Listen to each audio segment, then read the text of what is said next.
नमस्कार दोस्तों, कैसे हैं आप सब। स्वागत है आप सबका जेटा 247 में। दोस्तों बात चल रही है हिंदी सीरीज की, और हिंदी सीरीज में आज हम बात करेंगे अलंकार की। दोस्तों इससे पहले हम क्या क्या पढ़ चुके हैं उस पर आप जरूर जाइए। पिछले लेक्चर जितने भी हैं, चाहे संधि की हो, चाहे समास की हो, चाहे उपसर्ग के प्रत्यय की बात करें, या तो फिर अभी हम अलंकार की बात कर रहे हैं, ये तो रेगुलर बेसिस में हम लेकर चलेंगे। चाहे वर्णमाला की बात की हो हमने पिछली वीडियो में, तो आप पिछली वीडियो जरूर देखिए। आगे आपको कॉन्टिन्यूस वीडियो हिंदी की मिलती रहेंगी। आज हम बात करेंगे अलंकार की, और अलंकार में आज क्या क्या होता है, कैसे कैसे क्वेश्चन आपके पेपर में आते हैं, बस वहीं से उठाएंगे। और अलंकार की बात करने से पहले आपको हम याद दिला दें कि सबसे पहले हमने पढ़ा था आपको वर्णमाला। ठीक, वर्णमाला में हमने वर्णों की बात की थी, शब्दों की बात की थी, वर्णमाला किसे कहते हैं, शब्द क्या होते हैं, हमारे वर्ण क्या होते हैं, कैसे कैसे हम उनके उच्चारण करते हैं, कैसे कैसे क्वेश्चन पेपर में आते हैं। समास की भी हमने बात की, आपको बताया कि कैसे कैसे क्वेश्चन समास में पूछे जाते हैं। संधियों की बात की हमने, विस्तार से संधि पढ़ी हमने पूरे अच्छे से। जो जो क्वेश्चन वही उठाए जो पेपर में आपके आने की संभावना होती है या पिछले पेपर में आए हुए क्वेश्चन हैं।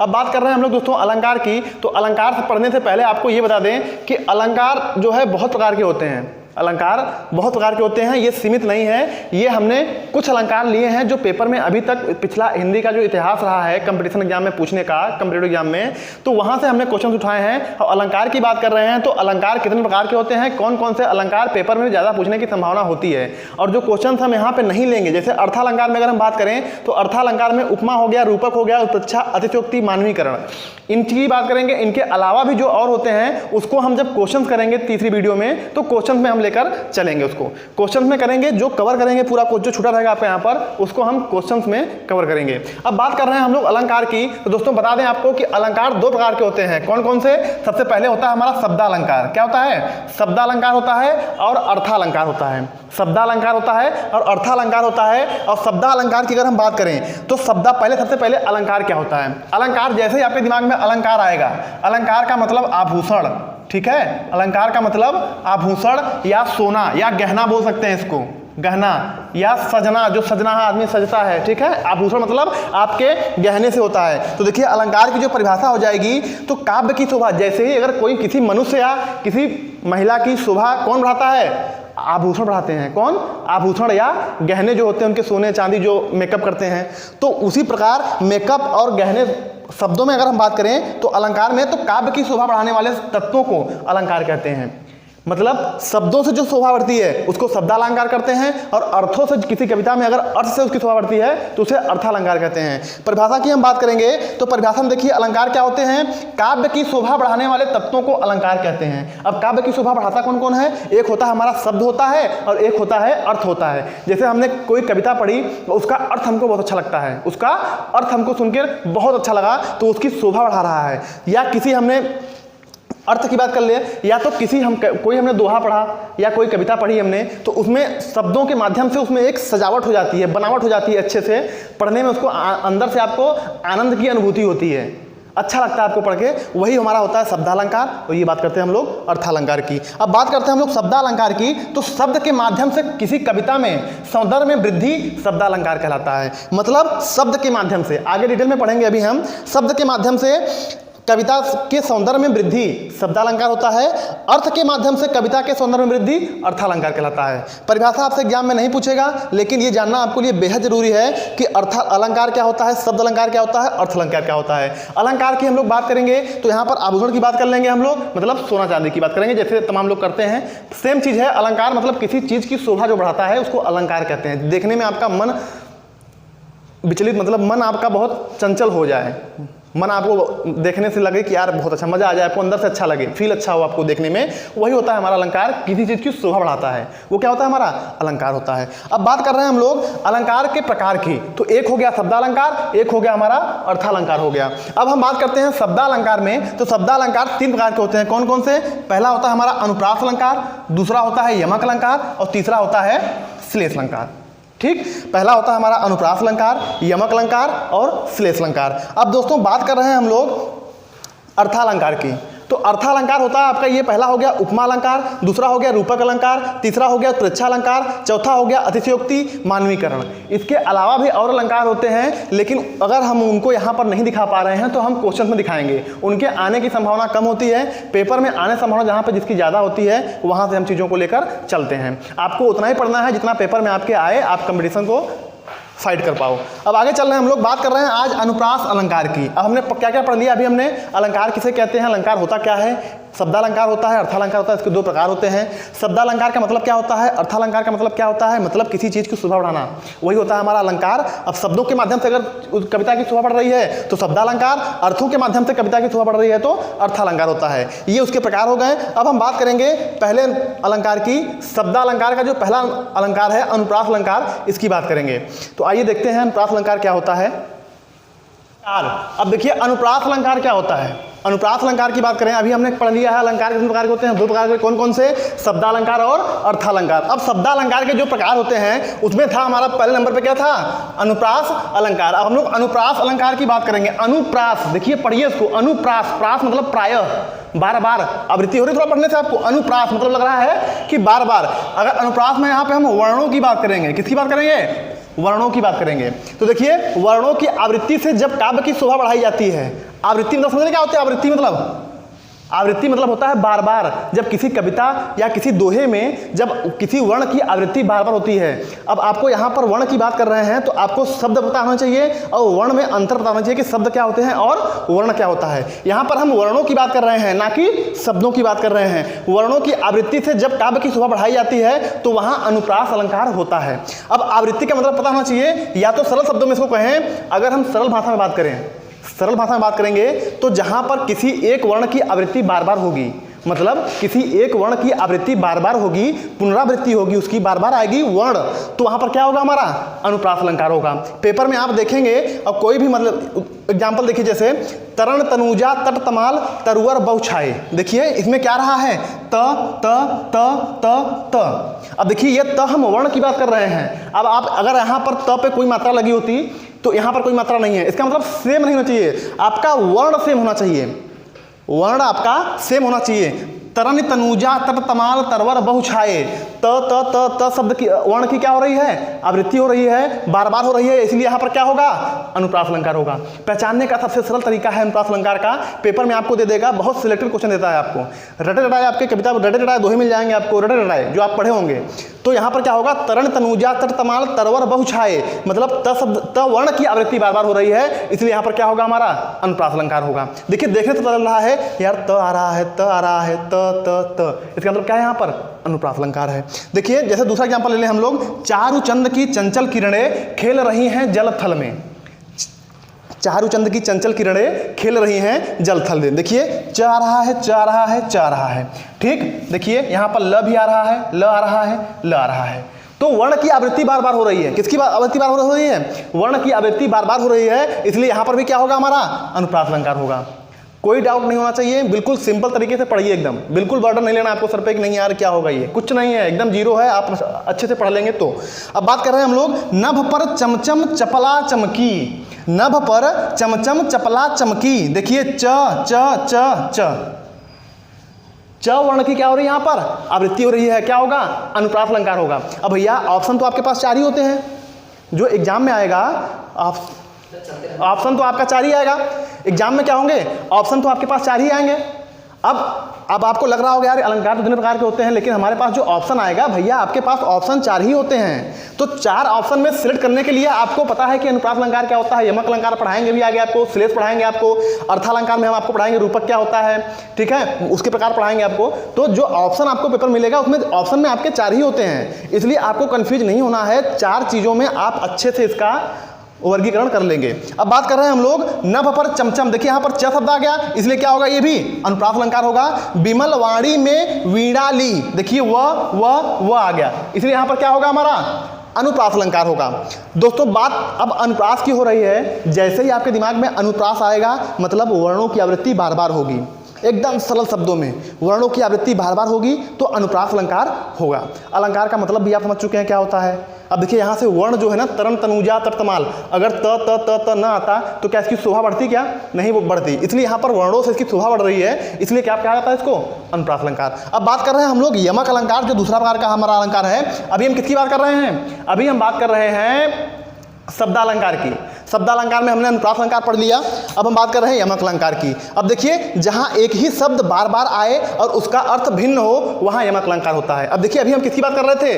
वर्णों की बात कर रहे थे। अब किसकी हम बात कर रहे हैं? शब्दों की बात कर रहे हैं। किसकी? शब्द की बात कर रहे हैं। इसीलिए हमने कहा था कि जो हमारा पहला लेक्चर था वर्णमाला पे, उसको आपको जरूर देखना चाहिए। वहां से आपको वर्ण, शब्द, वर्णमाला क्या होते हैं, उससे कैसे कैसे क्वेश्चन आते हैं, ये आपको क्लियर हो जाएगा। अब बात कर रहे हैं हम लोग यमक अलंकार की। दोस्तों फिर से देखिए इसकी परिभाषा, जहां एक ही शब्द बार बार आए और उसका अर्थ भिन्न हो, मतलब एक शब्द का प्रयोग बार बार हो लेकिन उसका अलग अलग भिन्न, उसका जो है अर्थ उसका अलग अलग हो, वहां पर क्या होगा? यमक अलंकार होगा। तो कैसे? एग्जाम्पल से आप अच्छे समझ पाएंगे। जैसे काली घटा का घमंड घटा। अब देखिए, काली घटा का घमंड घटा, इससे पहले हम आपको बता दें सरल तरीके से। देखिए, जैसे गाना आया था, सजना है मुझे सजना के लिए, तो यहाँ पर शब्द क्या क्या आ रहे हैं आपके? सजना, सजना 2 बार आ रहा है, लेकिन आप ये सरल शब्दों में है इसलिए आप समझ पाएंगे अच्छे से। यहाँ आने से पहले हम यहाँ पे आएंगे आपको कि सजना है मुझे सजना के लिए। तो एक तो सजना हो गया अपने पति के लिए हो गया, और एक सजना हो गया सजने के लिए। ठीक है, एक हो गया सजना सजने के लिए। जैसे उसने दी मुझे धोती, मैं उसको रोज धोती। उसने दी मुझे धोती, धोती मतलब जो गांव में पहनते हैं हम लोग धोती, उसने दी मुझे उससे धोती और मैं इसको रोज धोती। धोती मतलब उसको साफ करती। तो धोती धोती 2 बार आया है, लेकिन दोनों का मतलब क्या है? देखिए, अलग अलग है। उम्मीद करते हैं कि आप अच्छे समझ पाए होंगे इस एग्जाम्पल से, लेकिन ये ऐसे एग्जाम्पल्स आपके पेपर में आते नहीं हैं, लेकिन ये हम समझाने के लिए आपको बता रहे हैं। लेकिन देखिए, अब आगे जो एग्जाम्पल जो पेपर में आते हैं, जैसे काली घटा का घमंड घटा, काली घटा का घमंड घटा। अब देखिए, घटा आ गया यहाँ पर, क्या आ गया? घटा और घटा। इसलिए इसको बता रहे हैं यहाँ पर, क्योंकि अभी श्लेष अलंकार पढ़ेंगे ना, तो वहाँ पर भी आपको थोड़ी बहुत इससे सिमिलरिटी मिलेगी। तो आपको लगेगा सिमिलरिटी है नहीं, लेकिन आपको दिखेगा यार सिमिलरिटी दिख रही है, वहाँ पर कुछ ना कुछ आपको कंफ्यूजन होगा। अब देखिए, यहाँ पर हम बात कर रहे हैं काली घटा का घमंड घटा। अब देखिए, काली, यहाँ पर घटा क्या आ रहा था? काली घटा मतलब बादल की बात कर रहे हैं हम लोग। घमंड घटा मतलब कम होने की बात कर रहे हैं। काली घटा का घमंड घटा मतलब जब बारिश होती है तो काली घटा का घमंड घटा, काले काले जो बादल होते हैं वो छट जाते हैं, उसका मतलब घमंड कम हो जाता है। तो घटा और घटा एक ही आया है, लेकिन इसका अर्थ क्या है हमारा? अलग अलग है। दोस्तों यही तो होता है यमक अलंकार। बताइए, कुछ है क्या? कुछ ऐसी चीज है जो आपको न समझ में आए? लग रहा है आपको याद करना है, रटना है बार बार? कुछ नहीं करना है। देखिए दूसरा एग्जांपल देखिए, जो बहुत फेमस है, जो बचपन से आप पढ़ते चले आ रहे हैं, इसलिए हमने लिया यहाँ पर। कनक कनकते सौगुनी माँ जगता अधिकाय, या खाए बौराय वा खाए बौराय या वा पाए बौराय। अब देखिए, कनक कनक, अब देखिए कनक कनक आ गया, इसका मतलब यहाँ पर ये तो आप देखते बता दोगे, क्योंकि आप बचपन से पढ़ते आ रहे हो यमक अलंकार। परिभाषा हम लोग की उदाहरण एक ही याद रहता था बचपन में, साला कहीं भी आ गया यमक यमक कनक कनक से सगुना माँ दक्ता अधिकाय, वा खाए बौराय जग या पाए बौराय। अब बात कर रहे हैं हम लोग, देखिए कनक कनक, एक कनक का मतलब होता है धतूरा, एक कनक का मतलब होता है धतूरा, और एक कनक का मतलब होता है सोना। दोस्तों धतूरा जो होता है, धतूरा जो गाँव में होता है, धतूरा जो होता है ना, अगर उसको हम ज़्यादा मात्रा में खा लें तो आदमी पागल हो जाता है। क्या हो जाता है? पागल हो जाता है। तो एक कनक का मतलब धतूरा है और एक कनक का मतलब सोना है। अगर अचानक किसी को रातों रात उसके हाथ में लग जाए खजाना, अरबों का खजाना उसके रातों रात हाथ में लग जाए, तो वो क्या होगा? आदमी पागल हो जाएगा। सुना होगा आपने, इतिहास कहानियों में सुना होगा आपने, ठीक है, पिक्चरों में देखा भी होगा आपने कि किसी को ज़्यादा सोना मिल गया वो पागल हो गया।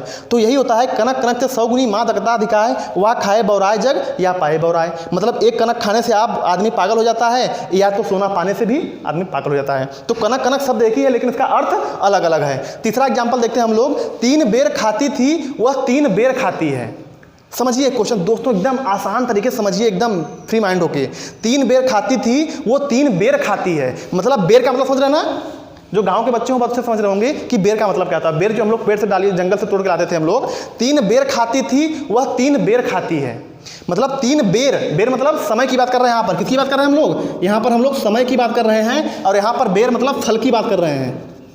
देखिए बेर बेर एक ही बार आया, लेकिन यहाँ पर बेर क्या है? यहाँ पर बेर फल है और यहाँ पर बेर समय है। 3 बेर खाती थी वह 3 बेर खाती है। मतलब शब्द तो आपके एक ही आ गए, लेकिन इसके अर्थ क्या है? अलग अलग है। दोस्तों यही तो यमक अलंकार है। बताइए कोई कन्फ्यूजन हो यहाँ तक? तो अगर अब भी कोई कंफ्यूजन आ रहा है, अभी हम जो आपका अलंकार खत्म होने के बाद जो हम प्रैक्टिस कराएंगे ना, उसमें आपको बेहतर तरीके से समझ में आएगा। जैसे हमने समाप्त में कराया था क्वेश्चन उठा के, तो प्रीवियस ईयर के जितने भी क्वेश्चन आए हुए हैं, आने की संभावना रहती है, जो अच्छे लगते हैं क्वेश्चन, वो हम छांट के लाते हैं आपके लिए, और वो आपको हम कराएंगे अच्छे से। अब बात करते हैं हम लोग दोस्तों तीसरे अलंकार की, जो अनुप्रास श्लेष अलंकार। किसकी बात कर रहे हैं? श्लेष अलंकार। सिक्वेंस आप याद रखिए दोस्तों कि यमक क्या होता है, श्लेष क्या होता है, और जो हमने पढ़ा है अनुप्रास वो क्या होता है। ये किसमें आते हैं हम लोगों के? ये आते हैं शब्दालंकार के भेद हैं, शब्दालंकार के प्रकार हैं। अब बात कर रहे हैं हम लोग श्लेष अलंकार की, तो देखिए श्लेष और यमक अलंकार में बहुत सारे बच्चे कंफ्यूज रहते हैं। बहुत सारे बच्चे, जो एग्जाम्पल अब दिखाएंगे भी आपको, बहुत सारे बच्चे कंफ्यूज रहते हैं कि यार वहाँ पर शब्द, देखिए वहाँ पर क्या था यमक अलंकार में, फिर बता रहे हैं आपको, यमक अलंकार में शब्द एक थे, एक से अधिक बार आ रहा था एक शब्द, लेकिन उसका अर्थ भी अलग अलग था।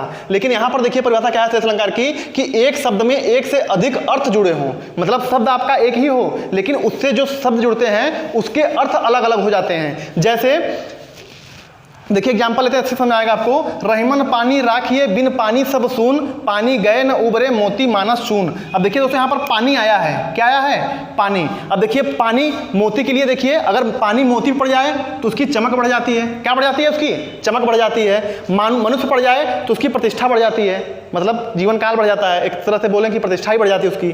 चून, चून मतलब देखिए अगर इसमें हम बात करें, चून मतलब क्या होता है? चून मतलब होता है, कहीं कहीं हम किताबों में पढ़ते हैं आटा और कहीं कहीं हम लोग चूने से इसको दिखाते हैं कि चूना होता है। क्या होता है? चूना होता है। ठीक, इसका अलग अलग अर्थ है अलग अलग किताबों में। तो कुछ भी हो, या तो आटा हो तब भी अगर हम इसमें पानी न डालें तो ये बेकार है हमारे लिए, चूना होगा तब भी इसमें पानी अगर नहीं डालेंगे तो हमारे लिए क्या है? ये बेकार है। तो इसलिए आपको एकदम कंफ्यूज नहीं होना है। परिभाषा फिर से देखिए कि एक शब्द में एक से अधिक अर्थ जुड़े हों, एक शब्द में एक से अधिक अर्थ जुड़े हों। जैसे देखिए मोती मानस चून, यहां पर अलग अलग शब्द हैं। क्या हैं? अलग अलग शब्द है यहाँ पर अलग अलग, लेकिन जो पानी यूज हुआ है इसके लिए अलग यूज हुआ है, वही पानी इसके लिए अलग मायने रखता है और वही पानी इसके लिए अलग मायने रखता है। देखिए कैसे कि एक शब्द से एक से अधिक अर्थ जुड़े हों, शब्द आपका एक ही हो लेकिन अर्थ इसका क्या है? मोती के लिए अलग अर्थ है, मानस के लिए अलग अर्थ है और चून के लिए अलग अर्थ है। इतना समझ में आया? सेकंड एग्जाम्पल लेते हैं हम लोग। चरण धरत चिंता करत चितवन चारों ओर, सुबरन को खोजत फिरत कवि व्यभिचारी चोर। सुबरन को खोजत फिरत, चरण धरत चिंता करत। अब देखिए ये चिंता कर रहा है, चितवन चारों ओर, मतलब चारों ओर क्या था? कोई चिंता करता है तो उसको क्या मिलता है? सुबरन को खोजत फिरत। सुबरन मतलब क्या होती है? कवि के लिए अगर हम बात करें तो ये किसके लिए, कवि के लिए क्या खोजेगा? कवि, कवि के लिए, कवि किसके लिए चिंता करता है? कवि की जो चिंता होती है, जो सुबरन होता है, जो मनन होता है, वो कविताओं के लिए होता है, शब्दों के लिए होता है, वर्णों मतलब खोज करता है, नई नई कविताओं खोज करता है। और व्यभिचारी, व्यभिचारी मतलब सुंदर महिलाओं की खोज करता है, उसके लिए सुबरन क्या होता है? किसके लिए चिंता करता है वो? जो व्यभिचारी होते हैं उनके मन में किसकी चिंता होती है?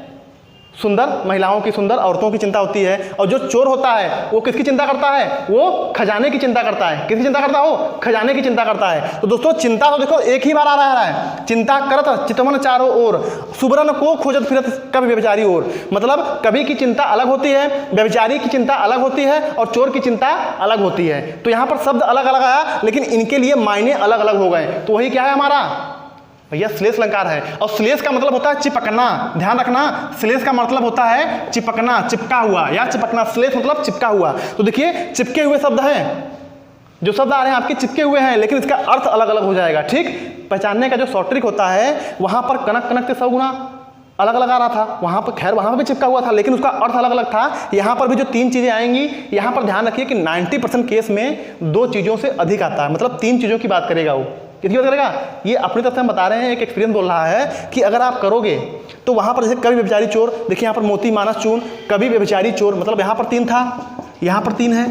ठीक, तो 90% क्वेश्चनों में क्या क्या काम करेगा कि वो 3-3 के लिए देगा और शब्द आपके एक ही रहेंगे लेकिन उसके लिए अर्थ आपका अलग अलग रहेगा। तो दोस्तों आज हमने पढ़ा अलंकार क्या होते हैं, अलंकार कितने प्रकार के होते हैं, 2 प्रकार के कौन कौन से, एक शब्दालंकार होता है और एक अर्थालंकार होता है। शब्दालंकार के हमने आज 3 प्रकार पढ़ लिए हैं और अब हम कल के लेक्चर में बात करेंगे अर्थालंकार के कितने प्रकार पढ़ेंगे हम लोग। उसके बाद नेक्स्ट लेक्चर में हम क्वेश्चन कराएंगे आपको प्रीवियस ईयर के, उसमें आपको हम अच्छे से प्रैक्टिस कराएंगे क्योंकि हमारा मेन मोटो हम लोगों का यही होता है कि आप एग्जाम में बेहतर से बेहतर करके आओ, एग्जाम में बेहतर से बेहतर करके आओ। फिर से आपको बता दें कि जो चैनल हमारा JERA 247 पर लगातार वीडियो आपको मिल रही हैं, चाहे टेक्निकल की हो, रीजनिंग की हो और हिंदी की हम लेकर चल ही रहे हैं। बार बार आपसे दोहरा रहे हैं कि टेक्निकल ITI के बच्चों के लिए इसमें सुनहरा मौका है आपके पास। एक वीडियो, एक चैनल पे आपको सारी वीडियो प्रोवाइड की जाएंगी ITI की और दावे के साथ कह सकते हैं कि आप उस पर हर एक एग्जाम क्रैक करेंगे जो ITI लेवल पर पूछता है आपसे। इसलिए आपके लिए सुनहरा मौका है ITI के, खासकर ITI बच्चों के लिए, वो चाहे यूपी सरकार के हों, चाहे हरियाणा सरकार के हों, चाहे मध्य प्रदेश के हों, कहीं के भी हों। ITI का जो सिलेबस है हमारा, मशीन हमारे यहाँ भी यूपी में भी वही यूज होगा, हरियाणा के लिए भी वही यूज होगा और दिल्ली के लिए भी वही यूज होगा। तो कहीं के बच्चे हों, जो सिलेबस है, जो हमारा चैप्टर है, वो सबके लिए सेम है। आप अच्छे से पढ़िए, मेहनत करिए। अगर कोई दिक्कत हो रही है तो आप कमेंट सेक्शन में हमको जरूर सूचना दीजिए, पूरा आपके दिक्कतों का सोल्यूशन सॉल्व किया जाएगा। अगर ये वीडियो अच्छी लग रही है तो उसको लाइक करिए, सब्सक्राइब करिए और दोस्तों तक शेयर करिए। धन्यवाद।